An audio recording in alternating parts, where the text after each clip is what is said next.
Nous ouvrons cette édition avec cette affaire d'agression à caractère raciste qui ébranle toute la communauté antillaise. Un enfant de 10 ans d'origine guadeloupéenne a été sauvagement agressé dans son école primaire à Vauche dans la Loire par 4 de ses camarades. La violence des coups portés lui a valu 14 jours d'interruption temporaire de travail. La cause de son agression, la couleur de sa peau. Sa maman a décidé de porter plainte contre les 4 enfants, mais aussi contre le système éducatif français et les pouvoirs publics de la ville. Le reportage est signé Solène Boissaille.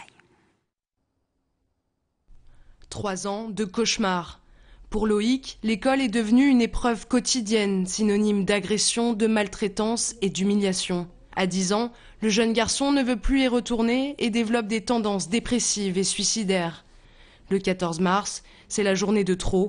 Sa maman est à bout. Je l'ai appris tout par hasard en appelant l'établissement. Et c'est à ce moment-là que la directrice me dit « mais il y a eu quelque chose avec votre fils ». J'ai craqué, que j'ai dit « mais c'est pas possible, comment ça se fait ?» Et je lui ai expliqué que Loïc disait souvent qu'il en avait marre, qu'il voulait aller au paradis, que est-ce que si il mettait fin à ses jours avec la corde à sauter de sa sœur, est-ce qu'on l'embêterait plus? Ces injures raciales, elles durent depuis 3 ans.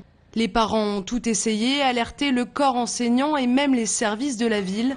Mais ils assurent que rien de concret n'a été fait pour mettre un terme à la souffrance du petit Loïc. Souvent, quand je venais pour dire « voilà, il y a eu encore ça », on me dit « mais oui, mais votre fils y cherche.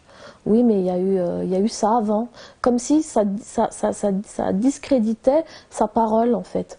Est-ce que ça mérite qu'on lui abîme le nez par un coup de poing? Est-ce que ça mérite qu'on le traite de macaque, de babouin, et qu'on lui offre une banane? Est-ce que ça nécessite qu'on lui demande de s'ouvrir la main pour voir s'il a le même sang que les autres? Des comportements et des propos d'une extrême violence qui choquent les parents d'élèves de l'école primaire Marcel Pagnol, où a eu lieu le drame. Ça pourrait être une de mes filles, ça pourrait être un autre enfant, c'est pas normal, voilà.